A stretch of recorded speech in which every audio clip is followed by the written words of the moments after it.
Hello friends, MPPSC 2021 की test series start हो चुकी है। यह हमारी चौथी टेस्ट सीरीज है। इसमें हम पॉलिटी के महत्वपूर्ण प्रश्नों का एक सेट लेकर आए हैं। यदि अभी तक आपने हमारे चैनल को सब्सक्राइब नहीं किया तो सब्सक्राइब कर दे, ताकि ऐसी टेस्ट सीरीज आपको डेली मिल सके। कौन कौन ऑनलाइन आ चुका है कृपया कमेंट में बता दिए, ताकि हम फिर टेस्ट सीरीज स्टार्ट कर सकें। MPPSC, व्यापम, पटवारी, MP पुलिस और समस्त तरीके की गवर्नमेंट जॉब की एग्ज़ाम्स की प्रिपरेशन के लिए हम डेली प्रैक्टिस सेट लाते हैं। अगर आपने अभी तक हमारे चैनल को सब्सक्राइब नहीं किया है तो सब्सक्राइब कर दें, ताकि तैयारी अच्छी से हो सके और एक अच्छी जॉब लेकर आप देश के लिए कुछ अच्छा कर सकें। तो हम बढ़ते हैं क्वेश्चन की ओर। पहला प्रश्न है, भारत में राजनीतिक पार्टी बनाने का अधिकार कौन सा अधिकार है?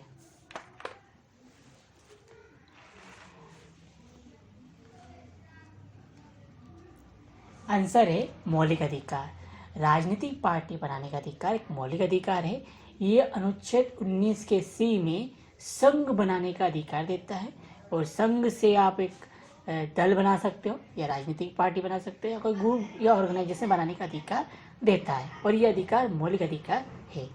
नेक्स्ट क्वेश्चन की ओर बढ़ते हैं। संविधान सभा की निम्नलिखित में से किस समिति की अध्यक्षता जवाहरलाल नेहरू ने की थी?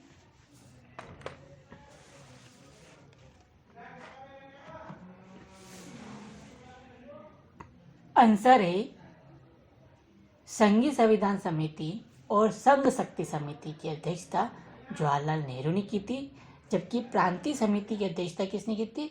सरदार वल्लभ भाई पटेल ने। और प्रारूप समिति के अध्यक्ष कौन थे? डॉक्टर भीमराव अंबेडकर। दोस्तों, आप केवल वीडियो को देखिए नहीं, आप भी आंसर का क्वेश्चन का आंसर दे सकते हो। वीडियो को पॉज कीजिए और कमेंट सेक्शन में आंसर दीजिए, फिर उसके बाद वीडियो आपके आंसर को मिलाइए, ताकि आपको पता चल सके कि इसका आंसर आपको आता था या नहीं आता था। ठीक है, सिर्फ वीडियो को देखिए नहीं, इससे कुछ नहीं होने वाला। सिर्फ वीडियो चलेगा और आपका टाइम वेस्ट होगा। अगर आप सच में गवर्नमेंट जॉब निकालना चाहते हो तो बाकायदा आंसर दीजिए कमेंट सेक्शन में। नेक्स्ट क्वेश्चन की ओर बढ़ते हैं। भारत के संबंध में संप्रभु शब्द क्या दर्शाता है?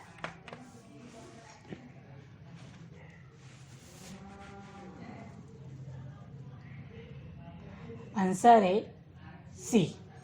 संप्रभु से मतलब है कि भारत किसी भी विदेशी शक्ति के नियंत्रण से मुक्त है, यानी भारत पर किसी भी विदेशी शक्ति का नियंत्रण नहीं है, यह स्वयं डिसीजन ले सकता है। ठीक है। दूसरा, स्वतंत्र सरकार जो कि जनता द्वारा चुनी जाती है और जनता के लिए नियम बनाती है। संप्रभु शब्द का उपयोग भारत के संविधान की प्रस्तावना में किया गया है। नेक्स्ट क्वेश्चन की ओर बढ़ते हैं। भारतीय संविधान में समवर्ती सूची किसके संविधान से ली गई है? आंसर दीजिए कमेंट में।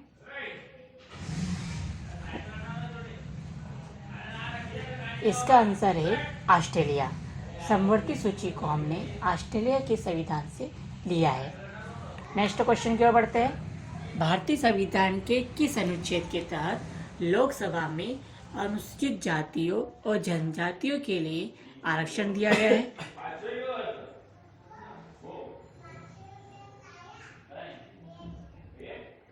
आंसर है अनुच्छेद 330 जो है, इसके अंतर्गत अनुसूचित जातियों और जनजातियों के लिए आरक्षण का प्रावधान किया गया है।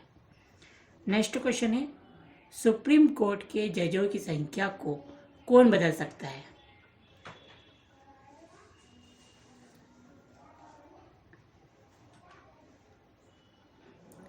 आंसर है संसद।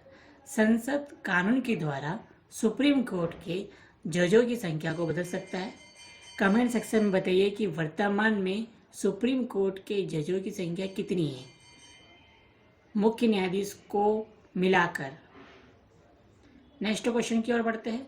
सुप्रीम कोर्ट के मुख्य न्यायाधीश के रूप में कार्य करने के लिए व्यक्ति को उच्च न्यायालय में कम से कम कितने वर्ष तक कार्य करना चाहिए या कितने वर्ष का अनुभव होना चाहिए?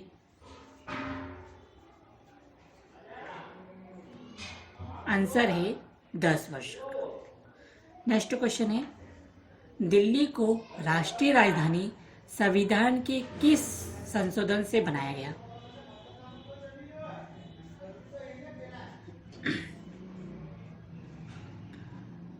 आंसर है बी, अनुच्छेद बी 69वां संविधान संशोधन के तहत दिल्ली को राष्ट्रीय राजधानी का दर्जा दिया गया था। कमेंट सेक्शन में बताइए कि दिल्ली की नगर की स्थापना किस राजा ने की थी। नेक्स्ट क्वेश्चन की ओर बढ़ते हैं, निम्नलिखित में से कौन राज्यपाल को उसके पद से हटा सकता है?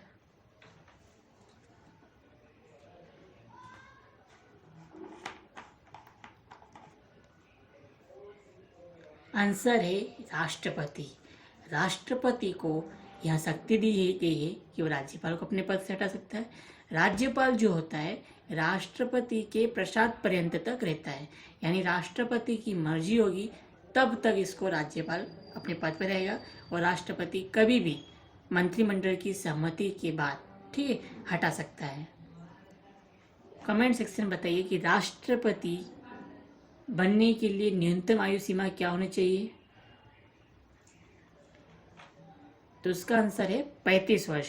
ठीक है, यह हमारी चौथी टेस्ट सीरीज है। इससे पहले हमने एक टेस्ट सीरीज लाए थे जिसमें हिस्ट्री के और पॉलिटिकल क्वेश्चन थे। फिर इसके बाद हम एंशिएंट हिस्ट्री लाए थे, मध्य प्रदेश के कुछ क्वेश्चन, इंपॉर्टेंट क्वेश्चन को लाए थे। फिर पॉलिटी की टेस्ट सीरीज आई थी 3 नंबर की, और ये पॉलिटी टेस्ट सीरीज है, सॉरी 4 नंबर की पॉलिटी टेस्ट सीरीज है। इसमें हम पॉलिटी के महत्वपूर्ण प्रश्नों का क्वेश्चन लाए हैं। इसके बाद हमारी टेस्ट सीरीज अगली जो आएगी हिस्ट्री आएगी, जिसमें एंशिएंट हिस्ट्री, मिडाइवल हिस्ट्री और मॉडर्न हिस्ट्री के क्वेश्चन रहेंगे। पूरा मिलाकर 100 क्वेश्चन लाएंगे। इसके बाद साइंस से टेस्ट सीरीज आएगी जिसमें फिजिक्स, केमिस्ट्री, बायोलॉजी रहेगी। इसके बाद हम पूरी टेस्ट सीरीज लाएंगे जिसमें polity, maths, polity, MP, current affair, GK और हिस्ट्री, साइंस, इनके पूरा मिलाकर एक कंप्लीट टेस्ट सीरीज लाएंगे। जैसे पेपर में आता है वैसे वैसे क्वेश्चन पेपर हम आपके लिए लाएंगे। यदि अभी तक आपने हमारे चैनल को सब्सक्राइब नहीं किया तो सब्सक्राइब कर दें। और अगले क्वेश्चन की ओर हम बढ़ते हैं। इससे पहले आपने चैनल को सब्सक्राइब नहीं किया तो सब्सक्राइब करें, ताकि हम ऐसे क्वेश्चन के वीडियो डेली ला सकें। हमें भी अच्छा लगता है, मोटिवेट होके तो अच्छे से अच्छे क्वेश्चन लाने के प्रयास करेंगे। क्वेश्चन है, चुनाव आयोग के बारे में कौन सा कथन सही है? बताइए।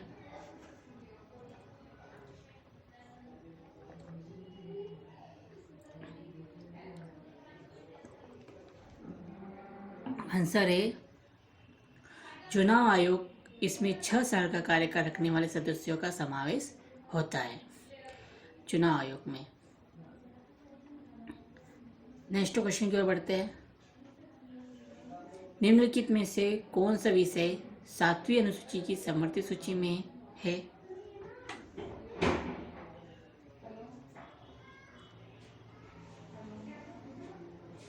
आंसर है वन। वन जो है संविधान की जो अनुसूची है उसमें समवर्ती सूची में शामिल किया गया है। नेक्स्ट क्वेश्चन की ओर बढ़ते हैं। भारत के निर्वाचन आयोग के चुनाव से कौन सा चुनाव संबंधित नहीं है, यानी निर्वाचन आयोग कौन सा चुनाव नहीं करवाता है?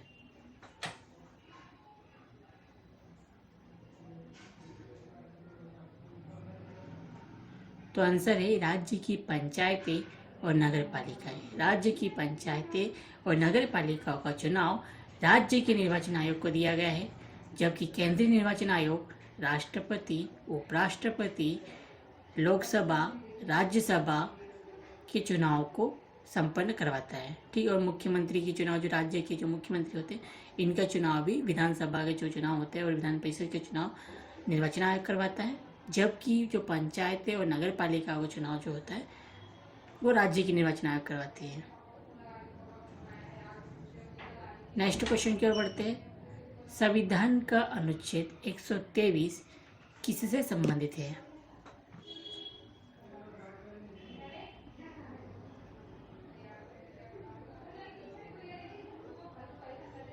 तो आंसर है राष्ट्रपति के अध्यादेश। अनुच्छेद 123 राष्ट्रपति को यह अधिकार देता है कि जब सदन के कोई एक सदन या दोनों सदन, ठीक है, अवकाश काल में हो या चल नहीं रहे हो, ठीक है, स्थगित हो, तो उस दौरान अगर कोई कानून बनाना होता है, ठीक है, तो टेम्पररी कानून बनाने का अधिकार अनुच्छेद 123 के अंतर्गत राष्ट्रपति को दिया गया है। नेक्स्ट क्वेश्चन की ओर बढ़ते हैं। राष्ट्रपति पूरे देश में या इसके किसी भी हिस्से में अनुच्छेद 352 के तहत राष्ट्रीय आपातकाल किस स्थिति में घोषित कर सकता है? आंसर दीजिए कमेंट सेक्शन में, वीडियो पॉज कीजिए और आंसर दीजिए। आंसर है सशस्त्र विद्रोह। 44वें संविधान संशोधन के तहत यह व्यवस्था की गई थी कि राष्ट्रपति सशस्त्र विद्रोह की स्थिति में ही अनुच्छेद 352 के तहत राष्ट्रीय आपातकाल घोषित कर सकता है, ठीक है। इससे पहले संविधान में ऐसा कोई शब्द का प्रयोग नहीं किया गया था, सिर्फ आंतरिक अशांति का नाम लिखा गया था, जिसके तहत इंदिरा गांधी ने राष्ट्रीय आपातकाल की घोषणा की थी। इसके बाद 44वें संविधान संशोधन के तहत इसमें सशस्त्र विद्रोह शब्द का प्रयोग किया गया। नेक्स्ट क्वेश्चन की ओर बढ़ते हैं। निम्नलिखित में से किन बिलों के लिए संसद के दोनों सदनों की संयुक्त बैठक करके गतिरोध को हल करने के लिए कोई संवैधानिक प्रावधान नहीं है?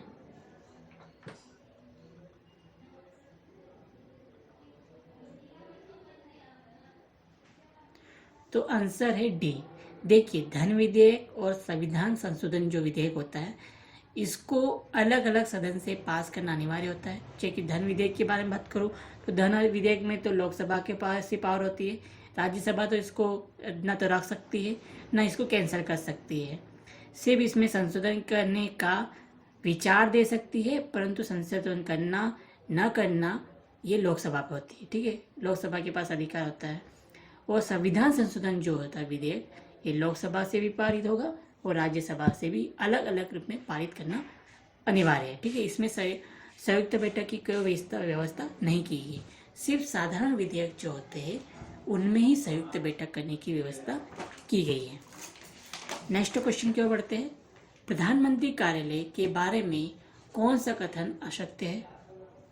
कमेंट सेक्शन में दीजिए।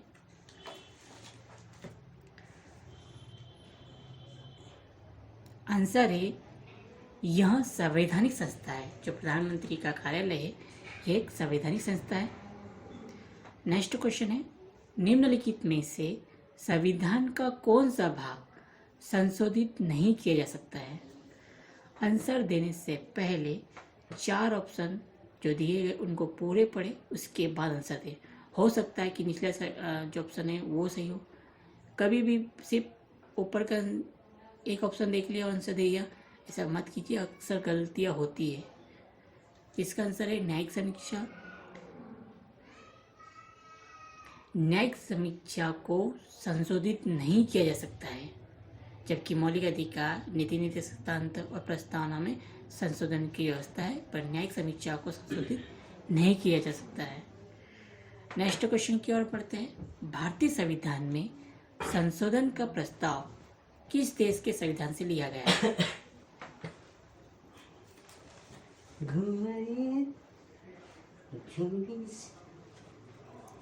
आंसर है दक्षिण अफ्रीका। दक्षिण अफ्रीका से संविधान में संशोधन के प्रस्ताव को लिया गया है। नेक्स्ट क्वेश्चन की ओर बढ़ते हैं। राज्यसभा के बारे में कौन सा कथन असत्य है?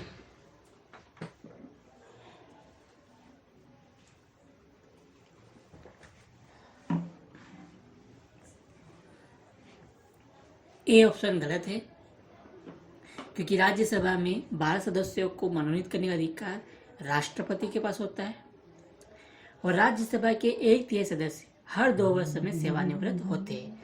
याद रखना, राज्यसभा के सदस्यों का कार्यकाल 6 वर्ष का होता है, न कि राज्यसभा का कार्यकाल 6 वर्ष होता है, ठीक है। राज्यसभा स्थायी सदन होती है, इसका कभी भंग नहीं होता है, ठीक है। इसके सदस्य सेवानिवृत्त होते हैं, जो कि हर 2 वर्ष में 1/3 सदस्य सेवानिवृत्त हो जाते हैं। राज्यसभा का सभापति उपराष्ट्रपति होता है। सभा का सभापति, राज्यसभा ही ऐसी सभा है जिसका जो पदेन सभापति होता है वो उसका सदस्य नहीं होता है, ठीक है, फिर भी वो उसका अध्यक्ष होता है। नेक्स्ट क्वेश्चन की ओर बढ़ते हैं। निम्नलिखित पर ध्यान दीजिए कि भारत का मुख्य न्यायाधीश और सुप्रीम कोर्ट के अन्य न्यायाधीश राष्ट्रपति उपरोक्त में से किसकी नियुक्ति के लिए सर्वोच्च न्यायालय के न्यायाधीशों से परामर्श कर सकते हैं? आंसर दीजिए।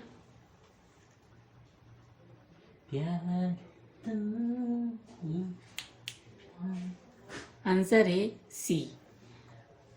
भारत का सर्वोच्च न्यायालय, भारत का राष्ट्रपति जो है सर्वोच्च न्यायालय के न्यायाधीशों से परामर्श ले सकता है जब वो भारत का मुख्य न्यायाधीश या सुप्रीम कोर्ट के अन्य न्यायाधीशों की नियुक्ति कर रहा होता है, ठीक है। नेक्स्ट क्वेश्चन क्या बढ़ते हैं। निम्नलिखित पर ध्यान दीजिए। लोकसभा, राज्यसभा और विधानसभा सदस्य। राज्यसभा का सभापति इनमें से किसके मतों से चुना जाता है?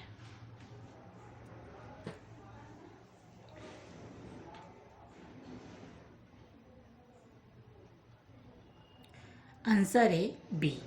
देखिए, राज्यसभा का सभापति कौन होता है? उपराष्ट्रपति, ठीक है।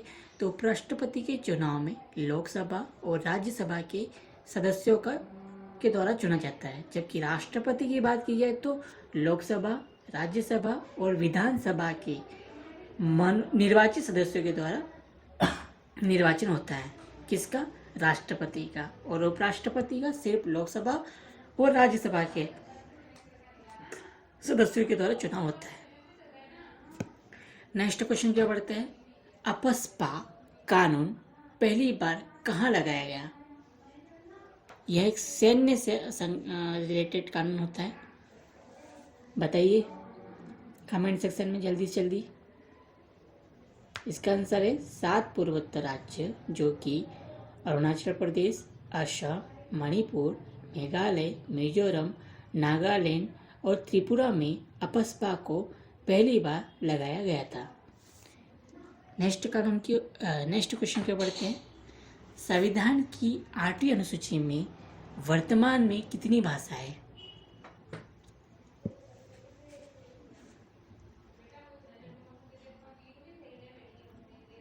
आंसर है 22। 8वीं अनुसूची में 22 भाषाएं। कमेंट सेक्शन में बताइए कि मूल संविधान में कितनी भाषाओं को 8वीं अनुसूची में शामिल किया गया था। और एक क्वेश्चन का आंसर और दीजिए कि गोंगड़ी, मणिपुर और नेपाली को किस संविधान संशोधन के तहत 8वीं अनुसूची में शामिल किया गया था। नेक्स्ट क्वेश्चन की ओर बढ़ते हैं। गोपनीयता के निहित अधिकार जीवन और व्यक्तिगत स्वतंत्रता का अधिकार एक हिस्सा है, जिसके तहत भारत के संविधान के निम्नलिखित अनुच्छेदों में से एक है। किस अनुच्छेद में जीवन और व्यक्तिगत स्वतंत्रता का अधिकार दिया गया है? बताइए।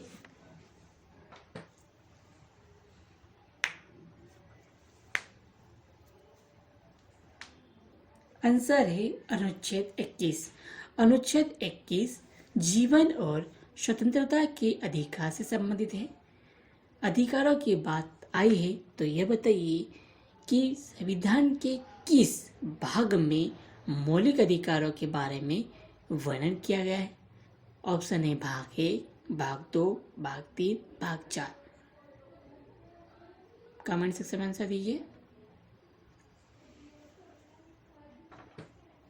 नेक्स्ट क्वेश्चन को पढ़ते हैं। निम्नलिखित में अनुच्छेद में से किसके अनुसार भारत के राष्ट्रपति को क्षमा देने या किसी अपराध के दोषी व्यक्ति को किसी भी अपराध की निलंबित अनुमोदन करने की शक्ति दी गई है?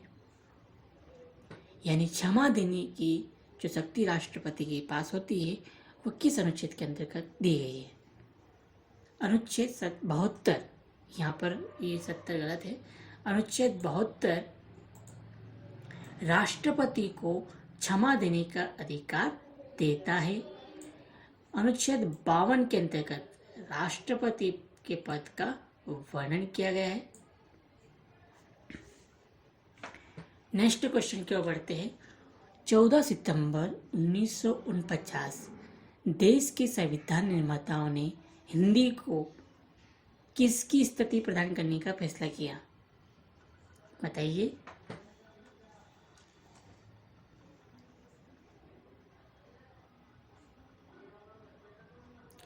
आंसर है सी, संघ की आधिकारिक भाषा। हिंदी जो है संघ की आधिकारिक भाषा है। नेक्स्ट क्वेश्चन की ओर बढ़ते हैं। भारतीय राष्ट्रीय एकता परिषद का अध्यक्ष कौन होता है?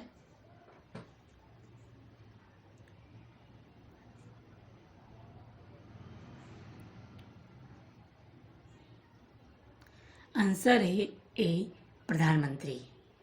प्रधानमंत्री राष्ट्रीय एकता परिषद का अध्यक्ष होता है। आप एमपीपीएससी की तैयारी कर रहे हो। एमपीपीएससी की तैयारी में ज़्यादा से ज़्यादा कोशिश करना कि ज़्यादा से ज़्यादा ऑब्जेक्टिव क्वेश्चन का सॉल्व कर सको। सिर्फ लूसेंट या जीके पढ़ने से नहीं निकलेगा। जब तक आप प्रैक्टिस नहीं करोगे तब तक नहीं निकलेगा। ये गलतियाँ मैं कर चुका हूँ, इसलिए ऐसी गलती ना करें। जितना हो सके उतने ऑब्जेक्टिव क्वेश्चन छुड़ाएं। पढ़े भी, अगर 4 घंटे पढ़ रहे हो तो 2 घंटे ऑब्जेक्टिव क्वेश्चन करो, 2 घंटे पढ़ो। डेफिनेटली आपका एमपीपीएससी प्रीलिम्स निकलेगा। ये गलतियाँ मैंने भी की है। मैं नहीं चाहता कि आप भी वही गलतियाँ करो। 2021 के एमपीपीएससी हमें निकालना है। बस एक लक्ष्य मन में ठान के आगे बढ़ो, तभी एमपीपीएससी 2021 होगी, निकलेगी। वरना फिर वही अगले साल फिर वैकेंसी आएगी, फिर क्या होता कोई कोरोना आ जाए। इसलिए वीडियो, कोई सा वीडियो देखो, चाहे मेरा वीडियो चैनल का देखो, कोई सा वीडियो देखो जिसमें ऑब्जेक्टिव क्वेश्चन आते हैं, मॉक टेस्ट आते हैं, पर कोई सा वीडियो देखो तो पूरा देखो। देखिए, आधा अधूरा ज्ञान ना मेरे लिए काम आएगा ना आपके कोई काम आएगा। आप इसलिए अगर देखो तो पूरे ध्यान से देखिए, और ऐसे टाइम पर वीडियो को प्ले कीजिए जहाँ पर कोई डिस्टर्बेंस ना हो।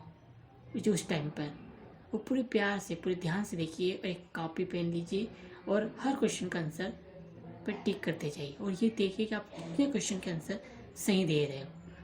गलत आंसर दे रहे हो, ठीक है, आपका स्कोर अच्छा नहीं बन रहा है तो और मेहनत कीजिए। ये नहीं कि यार मेरे इतने बन रहे हैं, ये कम नंबर आए तो ये आपको ये बता रहा है कि आपको और पढ़ने की ज़रूरत है। ठीक है, नेक्स्ट क्वेश्चन की ओर बढ़ते हैं। निम्नलिखित पर ध्यान दीजिए।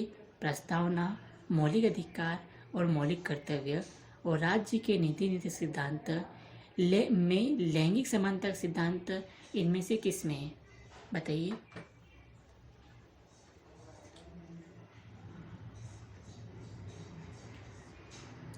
तो आंसर है उपरोक्त सभी भाग लैंगिक समानता के बारे में बात करते हैं।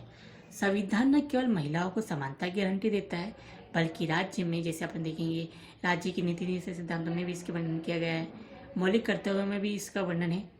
ठीक है, तो इन सब में लैंगिक समानता के बारे में वर्णन किया गया है। नेक्स्ट क्वेश्चन है, निम्नलिखित में से किस शब्द का भारत के संविधान में कोई जिक्र नहीं है? यह क्वेश्चन अक्सर एग्जाम में आता है।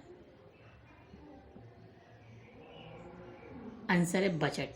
बजट शब्द का संविधान में डायरेक्टली रूप से वर्णन नहीं किया गया है। ठीक है, अनुच्छेद 112 में ऐसी व्यवस्था का वर्णन किया गया है कि जिसमें राज्य शासन चलाने के लिए वो नियम बना सकते हैं। ठीक, पैसे के ये बजट के रूप में कर सकता है, बाकी डायरेक्टली बजट शब्द का प्रयोग नहीं किया गया है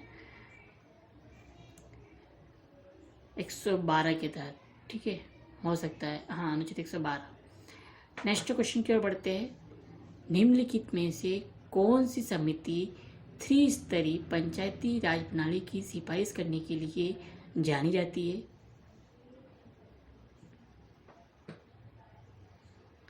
हर लड़ाई वही जीतता है जो अंत समय तक सोचता है कि मैं जीतूंगा। ठीक है, तभी आप कोई भी जंग जीत सकते हो। तो यहाँ प्रश्न ये पूछा गया था कि त्रिस्तरीय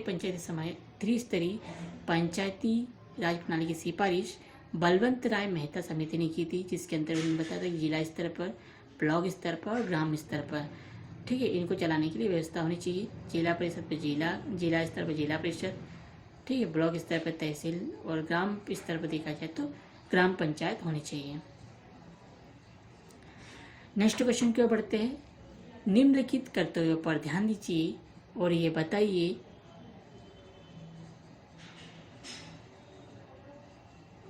कि कौन से इनमें से जो राज्य के नीति निर्देशक सिद्धांतों में है।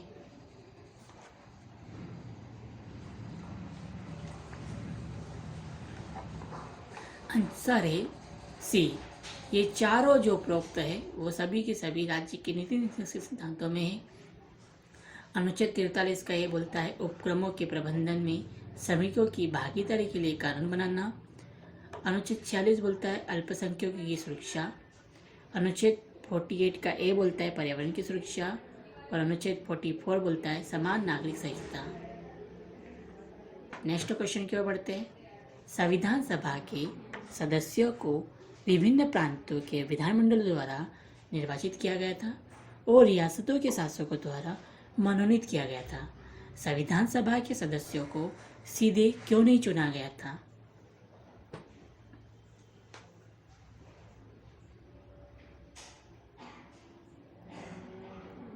आंसर है बी। भारत के विभिन्न वर्गों के बीच कैबिनेट मिशन के साथ असहमति थी और सीधे निर्वाचित सदस्यों द्वारा संविधान सभा का गठन संभव नहीं था। Next question. समान कार्य के लिए समान वेतन किस प्रकार का अधिकार है? अभी हमने पिछले क्वेश्चन में देखा था, बताइए। आंसर है राज्य के नीति निर्देशक सिद्धांत का अंग है। ठीक है, राज्य के नीति निर्देशक सिद्धांतों में इसके बारे में वर्णन किया गया है। अब ये बताइए कि नीति निर्देशक सिद्धांत जो है संविधान के किस भाग में है?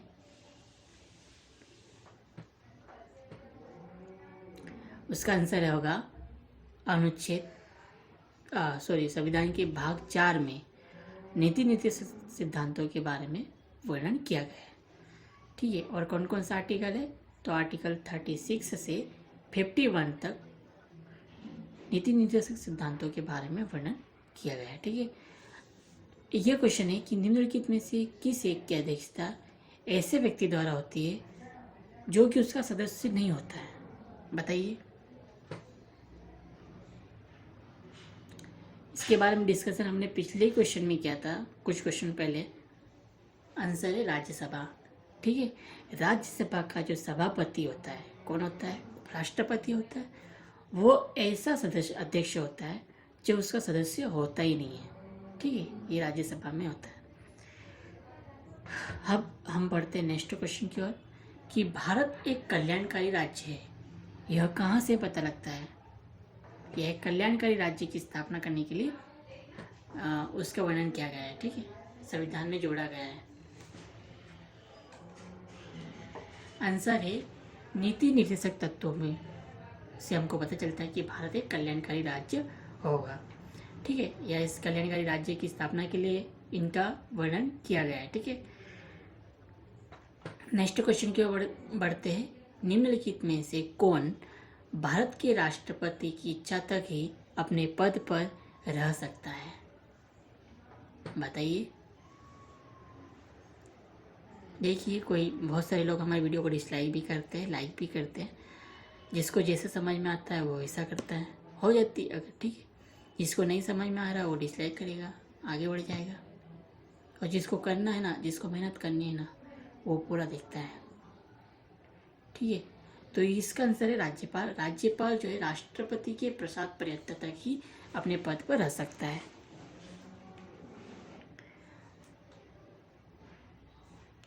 एक वीडियो को बनाने में बहुत मेहनत लगती है और लाइक और डिसलाइक करने में कुछ भी टाइम नहीं लगती।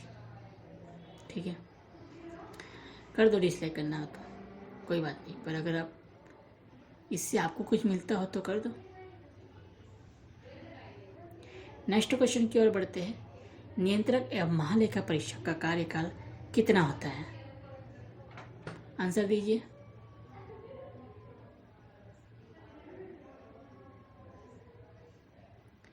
आंसर है 6 वर्ष। नियंत्रक एवं महालेखा परीक्षक का कार्यकाल 6 वर्ष का होता है। यह बताइए कि नियंत्रक एवं महालेखा परीक्षक पद का बारे में वर्णन कौन से अनुच्छेद के तहत किया गया है?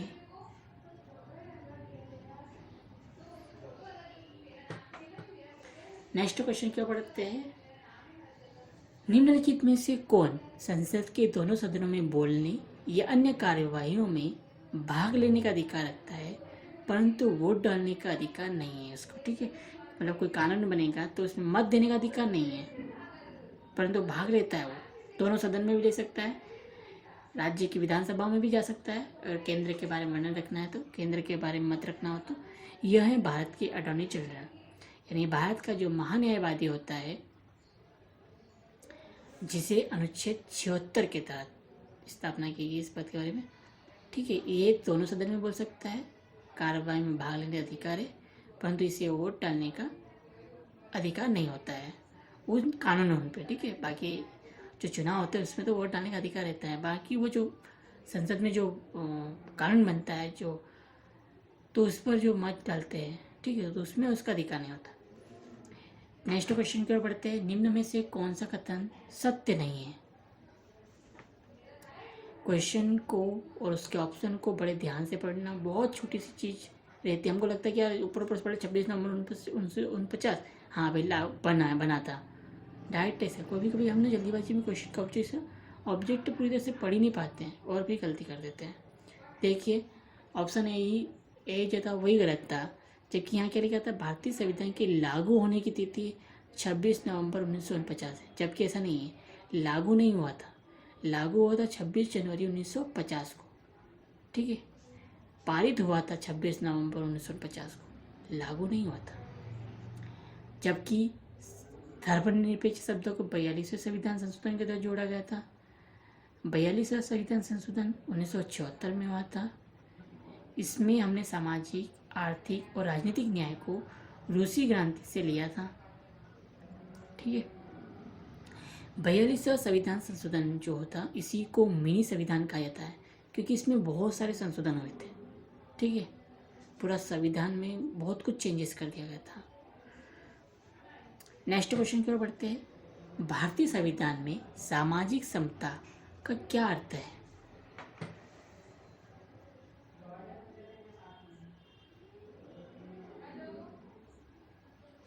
आंसर है सी, समाज के किसी भी वर्ग के लिए विशेष अधिकार की अनुपस्थिति होगी। नेक्स्ट क्वेश्चन है, भारतीय संविधान की प्रस्तावना की भाषा को किस देश से लिया गया है?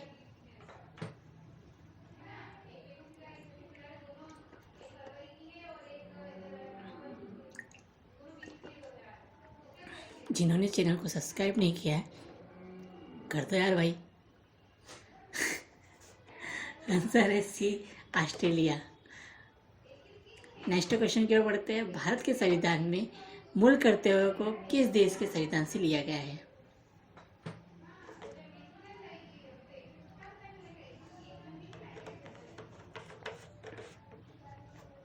आंसर है रूस। रूस से हमने मूल कर्तव्यों को लिया था।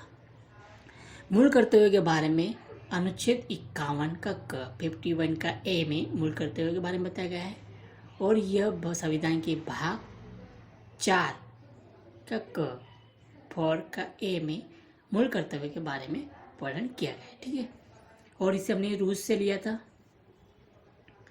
नेक्स्ट क्वेश्चन की ओर बढ़ते हैं। भारत के संविधान में मूल कर्तव्यों को कब जोड़ा गया बताइए, और इसके साथ बताइए कि कौन से संविधान संशोधन के तहत इसको जोड़ा गया था। आंसर है ए, 1974 में संविधान के 42वां संविधान संशोधन के तहत मूल कर्तव्यों को जोड़ा गया था। नेक्स्ट क्वेश्चन की ओर बढ़ते हैं। भारतीय संविधान में मूल कर्तव्य किस अनुच्छेद में दिए गए हैं? इसके आंसर तो मैंने बता ही दिया, फिर भी आप बताइए। आंसर है संविधान के भाग 4 के क और अनुच्छेद 51 के क में मूल कर्तव्यों को जोड़ा गया है। नेक्स्ट क्वेश्चन है, निम्नलिखित में से किस समिति की सिफारिशों के आधार पर मूल कर्तव्यों को जोड़ा गया था?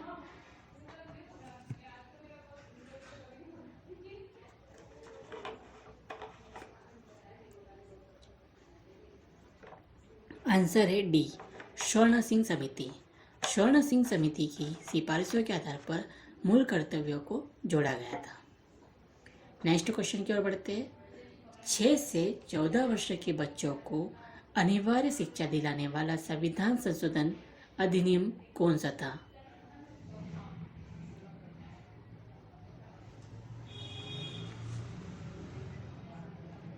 आंसर है सी, 66वां संविधान संशोधन के तहत 6 से 14 वर्ष के बच्चों को अनिवार्य शिक्षा दिलाने का संशोधन किया गया था।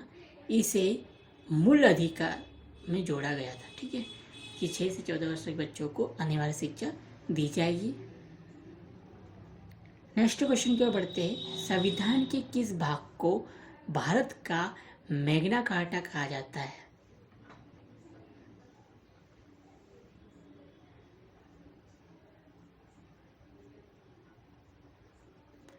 आंसर है भाग 3। भाग 3 में मौलिक अधिकारों के बारे में वर्णन किया गया है। इसे भारत का मैग्ना कार्टा कहा जाता है। अनुच्छेद 12 से 35 तक में मौलिक अधिकारों के बारे में वर्णन किया गया है। नेक्स्ट क्वेश्चन की ओर बढ़ते हैं। निम्न में से कौन सा कथन गलत है? हर एक ऑप्शन को बड़े ध्यान से पढ़ना।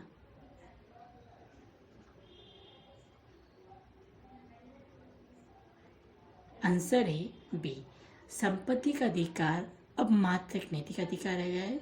यह ऑप्शन गलत है, जबकि संपत्ति का अधिकार एक कानूनी अधिकार है। ये पहले मौलिक अधिकार था, फिर 44 अमेंडमेंट जो हुआ 44वां संविधान संशोधन के बाद इसको एक कानूनी अधिकार बनाया गया है। नेक्स्ट क्वेश्चन है, निम्नलिखित में से कौन सा अधिकार संविधान के अनुच्छेद 19 में नहीं है? बताइए।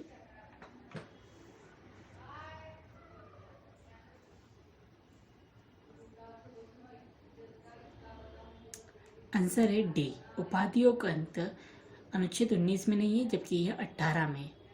ठीक है, अनुच्छेद 19 का ए अभिव्यक्ति स्वतंत्रता देता है। अनुच्छेद 19 का बी, बिना शस्त्र के कहीं पर भी आप घूम सकते हो। ठीक है, सी, संघ बनाने का अधिकार देता है। डी, देश के किसी भी क्षेत्र में आप घूमने और बसने की स्वतंत्रता देता है। ठीक है, ई मतलब बसने का देता है। और जी जो होता है किसी भी देश के मतलब अपने देश के किसी भी भाग में क्षेत्र में व्यापार या कारोबार करने का अधिकार देता है अनुच्छेद 19 का जी। ठीक है, और जो संपत्ति का अधिकार जो है ये भी अधिकार था, जिसको हटाकर एक कानूनी अधिकार बनाया गया है। नेक्स्ट क्वेश्चन की ओर बढ़ते हैं।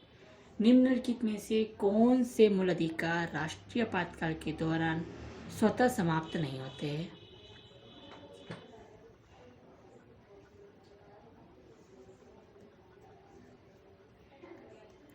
आंसर है सी, अनुच्छेद 20 और 21 आपातकाल के दौरान भी समाप्त नहीं होता है। राष्ट्रीय आपातकाल अनुच्छेद 352 के तहत लगाया जाता है।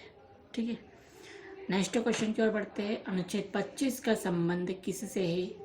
आर्टिकल 25 क्या बोलता है?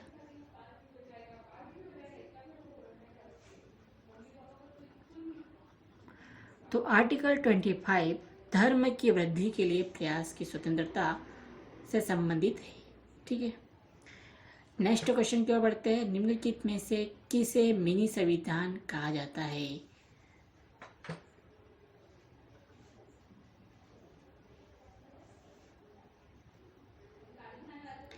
आंसर है 42वां संविधान संशोधन को मिनी संविधान भी कहा जाता है। नेक्स्ट क्वेश्चन है, निम्नलिखित में से कौन सा सही नहीं है?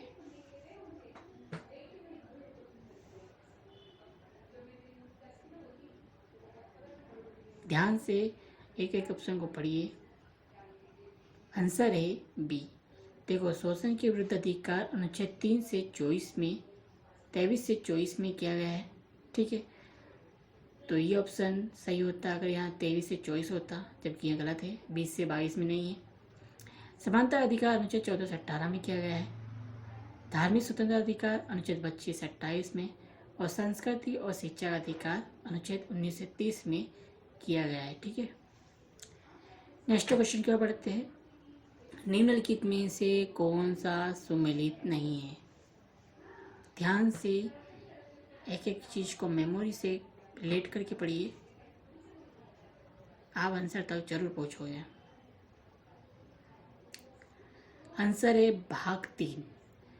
भाग 3 मौलिक अधिकारों से संबंधित है, ना कि नीति निर्देशक तत्वों से। ठीक है, भाग 1 संघ और उसका राज्य क्षेत्र, भाग 2 नागरिकता, भाग 3 मौलिक अधिकार, भाग 4 नीति निर्देशक तत्व। ठीक है, और भाग 4 का क मौलिक कर्तव्यों से संबंधित है। ठीक है, नेक्स्ट क्वेश्चन की ओर बढ़ते हैं। निम्नलिखित में से कौन सा सुमेलित नहीं है?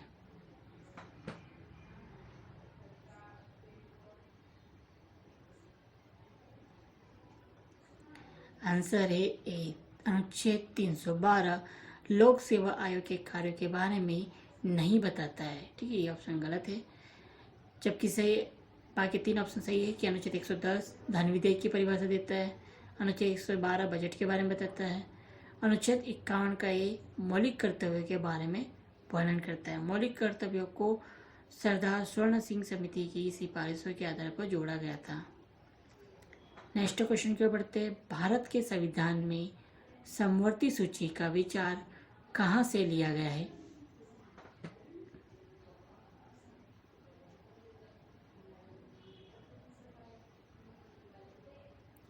आंसर है सी, ऑस्ट्रेलिया से।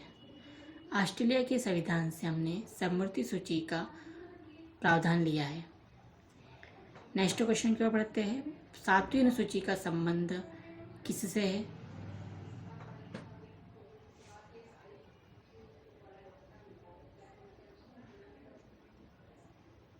तो इसका आंसर है केंद्र और राज्यों के बीच में शक्तियों का विभाजन किया गया है 7वीं अनुसूची के अंतर्गत, जिसमें संघ सूची, राज्य सूची और समवर्ती सूची का प्रावधान किया गया है। संघ सूची में केंद्र सरकार कानून बना सकती है, राज्य सूची में राज्य सरकार कानून बना सकती है, और समवर्ती सूची में दोनों कानून बना सकती है, केंद्र सरकार भी राज्य सरकार भी।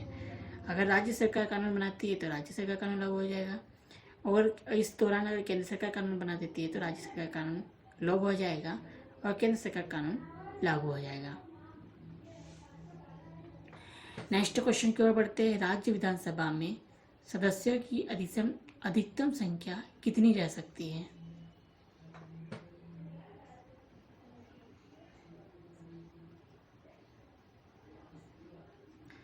आंसर है 500।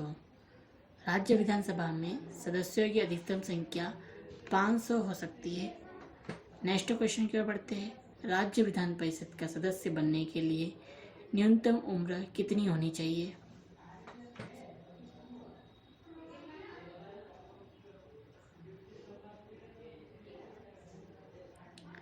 अनुच्छेद आंसर है 30 वर्ष।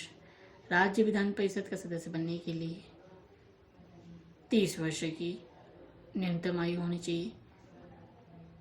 राज्य विधान परिषद हो या राज्यसभा सदस्य बनने के लिए 30 वर्ष की उम्र चाहिए। लोकसभा सदस्य के सदस्य बनने के लिए और लोकसभा और विधानसभा सदस्य बनने के लिए 25 वर्ष, और पंचायत के सदस्य बनने के लिए ग्राम पंचायत 21 वर्ष, राष्ट्रपति बनने के लिए 35 वर्ष। नेक्स्ट क्वेश्चन की ओर बढ़ते हैं।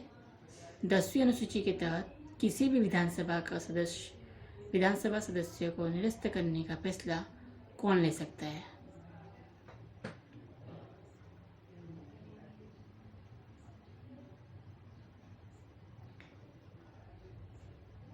आंसर है विधानसभा अध्यक्ष। नेक्स्ट क्वेश्चन है। विधानसभा अध्यक्ष किसे अपना त्याग पत्र देता है?